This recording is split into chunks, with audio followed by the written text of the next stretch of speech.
When President Trump announced he was boycotting the G20 Summit in South Africa, it sent shockwaves around the world. But if you look at Africa's history, this isn't surprising. Every time Africa tries to take control of its future, powerful nations push back. They raise tariffs, cut aid, or simply walk away. This boycott isn't just a one-time event, it's part of a much larger narrative. A narrative of power struggles and Africa's long journey toward independence. Let's take a step back. During the Cold War, Africa was a battleground for influence between the US and the Soviet Union. The West offered aid, but it came with strings attached. In the 1980s, Reagan used sanctions against countries that didn't align with US interests. In the 1990s, Clinton's African Growth and Opportunity Act provided duty-free access to African exports, but only if countries followed US rules.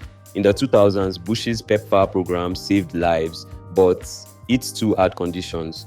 Obama promised partnership but still used drone strikes and aid leverage to maintain influence. Different presidents, same strategy, help Africa, but only on our terms. But then something shifted. By the 2010s, Africa began forging new alliances with China, India, and other global South nations. The rise of BRICS and the African Continental Free Trade Area showed a new ambition. Africa wanted to trade more with itself and rely less on foreign powers. This made Africa the fastest growing economic region, but it also made the West uneasy. An Africa that trades within itself is an Africa that can't be controlled. When Trump returned to power, his America First agenda clashed with Africa's Africa First moment. He accused African nations of exploiting US aid and warned that BRICS was turning Africa against the West. In 2025, Trump raised tariffs on African exports by 30% and froze over $500 million in aid.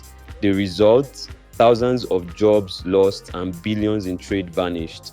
Then came the boycott of the G20 Summit in Johannesburg, the first ever held in Africa. This was supposed to be a moment of pride for Africa, but instead, Trump called for a boycott. But South Africa stood firm, saying, "The summit continues. One leader's absence won't derail us." Africa had seen this before and refused to panic. Trump's boycott came right after Nigeria and Ethiopia joined BRICS, as South Africa sought more trade within the global South. By skipping the G20, America sent a clear message: if Africa won't follow, we'll go our own way. But here's the twist: the more the West pulls away, the stronger Africa becomes. Look at what's happening. PAPSS and COMESA are linking African banks, allowing businesses to trade in local currencies. In the past, when the West pulled back, Africa suffered, economies crashed, aid disappeared, currencies tumbled. But this time, the pattern is changing. BRICS, AfCFTA, and regional markets are cushioning the impact. When the US imposed tariffs, South Africa simply increased trade with India and China. When aid was frozen, local investment funds stepped in to fill the gap.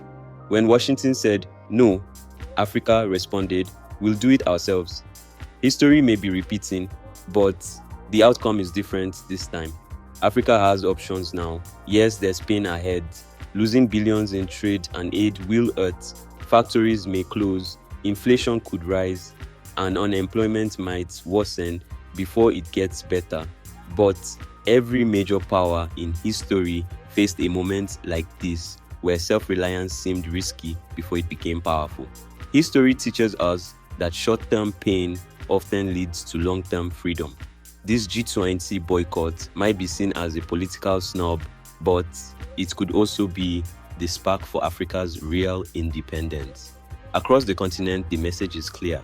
We can't depend on aid forever. We must build, trade, and support each other.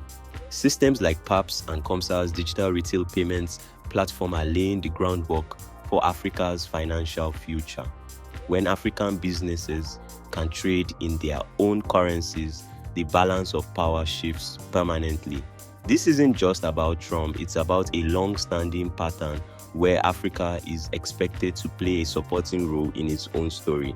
Now, the continent is rewriting that narrative. Every tariff, every sanction, every boycott fuels innovation, unity, and strength. This G20 moment may not end US-Africa relations, but it could mark the start of Africa's economic freedom. A freedom driven not by aid or approval, but by confidence, creativity, and connection. So maybe Trump's boycott isn't a setback. Maybe it's a sign that Africa is ready to stand on its own. Now we're building our own system, trading on our own terms, and speaking with one voice. This isn't the end of the story. It's the moment Africa stops reacting and starts leading. If you believe Africa's best chapter is still being written, leave a comment, share this story, and subscribe for more.